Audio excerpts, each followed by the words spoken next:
এবার চট্টগ্রাম বন্দরের ধর্মঘট প্রসঙ্গ। আগামীকাল থেকে 2 দিনের জন্য কর্মবিরতি স্থগিত করেছে চট্টগ্রাম বন্দরের শ্রমিক কর্মচারীরা। নৌ উপদেষ্টার সঙ্গে বৈঠক শেষে কর্মসূচি স্থগিত করে আন্দোলনকারীরা। এদিকে নৌ উপদেষ্টা বলেছে, কেউ বন্দরের স্বাভাবিক কার্যক্রমে বাধা দিলে কঠোর ব্যবস্থা নেওয়া হবে। Desk report. শ্রমিক কর্মচারীদের 6 দিনের আন্দোলনে রীতিমতো অচল চট্টগ্রাম বন্দর। নৌ উপদেষ্টার আগমনকে কেন্দ্র করে সকাল থেকেই চট্টগ্রাম বন্দরের 4 নম্বর গেটে অবস্থান নেয় আন্দোলনকারীরা।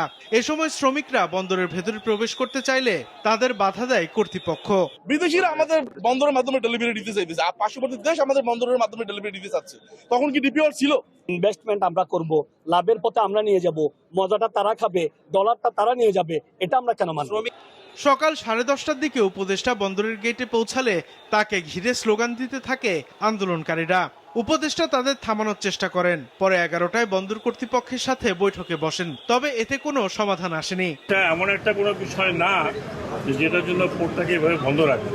এই যে হুঁশিয়ার করতেছে, তাদেরকে একবার বুঝতে চেষ্টা করছে সামনে রমজান, সামনে তো রমজান, এবং আমরা চেষ্টা করছি যাতে ওই রমজানের যে এটা যেন ফ্লো নষ্ট না হয়।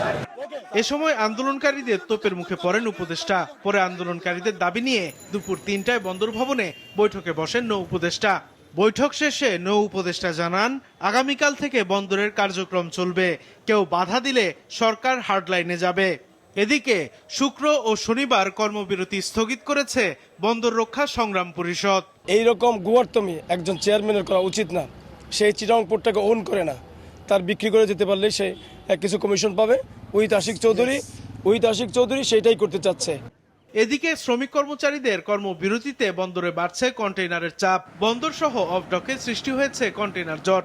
গেল 2 দিনে জেটি থেকে ছাড়া ও আসার অপেক্ষায় রয়েছে 28টি জাহাজ। এর জন্য আমাদের বার্থ অপারেটর প্রতিষ্ঠানগুলির প্রভূত আর্থিক ক্ষতি সাধিত হয়েছে এবং 30 থেকে 35 লাখ টাকা করে অ্যাভারেজ এভরিডে আমরা ক্ষতির সম্মুখীন হয়েছি। এবং আমরা এই যে পরিস্থিতি, এটার একটা যৌক্তিক সমাধান অতি দ্রুত চাই। টানা কর্মবিরতিতে পণ্য রপ্তানি না হওয়ায় বন্দর চত্বর ও জেটিতে থাকা 14,000 জাহাজ ও বেসরকারি ডিপোতে আটকে আছে 20 ফুট এককের প্রায় 14,000 রপ্তানি পণ্যবাহী কন্টেইনার। এসব কন্টেইনারে থাকা পণ্যের মূল্য আনুমানিক $67 কোটি বা প্রায় 8,500 কোটি টাকা। মাছরাঙা নিউজ ডেস্ক।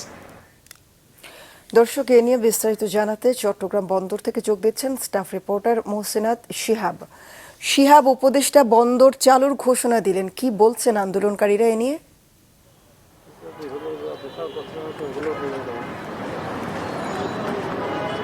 আমার পেছনেই দেখতে পাচ্ছেন যে চট্টগ্রাম বন্দর ভবন, এবং এই ভবনের ভেতরে বেলা 3টা থেকে পৌনে 3টা থেকে আসলে পৌনে 3টা থেকে 4:30 পর্যন্ত প্রায় পৌনে 2 ঘন্টা যাবৎ নৌ উপদেষ্টা ব্রিগেডিয়ার সাখাওয়াত হোসেনের সঙ্গে আলোচনা হয়েছে আন্দোলনকারীদের। তবে আলোচনা শেষে আমরা আসলে পরস্পর বিরোধী বক্তব্য শুনতে পেয়েছি। আমরা আলোচনা শেষে নৌ উপদেষ্টা জানিয়েছেন যে কোনো ক্রমেই আসলে এনসিটিকে যে মানে বন্দর দেয়া বিদেশিদের হাতে তুলে দেওয়া, অর্থাৎ যে ডিপি ওয়ার্ল্ডকে তুলে দেওয়া হবে, সেই ডিপি ওয়ার্ল্ডকে তুলে দেওয়ার যে ব্যাপারটি আছে সেটি কোনো ক্রমে, অর্থাৎ চুক্তিটি কোনো ক্রমে বন্ধ হবে না, এবং অন্যান্য সকল ধরনের দাবি দেওয়া তারা মেনে নেবেন বলে জানিয়েছেন। তবে আন্দোলনকারীরা বলছেন যে নৌ উপদেষ্টা তাদেরকে সব ধরনের আশ্বাস দিয়েছেন, এবং সব ধরনের আশ্বাসের প্রেক্ষিতে তারা আসলে 2 দিনের জন্য তাদের যে আন্দোলন আছে, কর্মবিরতি আছে, সেটা স্থগিত করছেন। অর্থাৎ আগামীকাল শুক্র এবং শনিবার এই 2 দিন তারা বিরতি পালন করবেন না, তারা 2 দিন কাজ চালিয়ে যাবেন। তবে যদি আশ্বাস না মেনে নেওয়া হয়, তারা ভবিষ্যতেও তারা এই ধরনের আন্দোলন চালিয়ে যাবেন, এবং তারা এই এনসিটি যেন বাইরের বিদেশিদেরকে দেওয়া না হয়, ডিপি ওয়ার্ল্ডকে দেওয়া না হয়, সেজন্য তারা প্রয়োজনে জান দিয়ে দিবেন বলেও তারা আমাদেরকে জানিয়েছেন। এবং তবে নৌ উপদেষ্টার আসলে কথা ছিল আসলে ভিন্ন। তিনি বলছেন যে কোনো ক্রমে চুক্তি বন্ধ হবে না, এবং যদি ভবিষ্যতে তাদের সরকারি সিদ্ধান্ত যদি মানা না হয়, তাহলে সরকার আসলে কঠোর থেকে কঠোরতর পদক্ষেপ নেবে। সুতরাং এটার শেষে আসলে পরস্পর বিরোধী যে বক্তব্য, সেটার কারণে আসলে একটা ধোঁয়াশা রয়ে যাচ্ছে। আগামী 2 দিন কর্মবিরতি থাকছে না, অর্থাৎ বন্দর সচল থাকছে।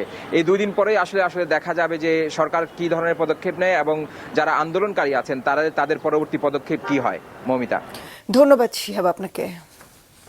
চট্টগ্রাম বন্দরের পরিস্থিতি জানালেন সহকর্মী মোহসেনাত শিহাব।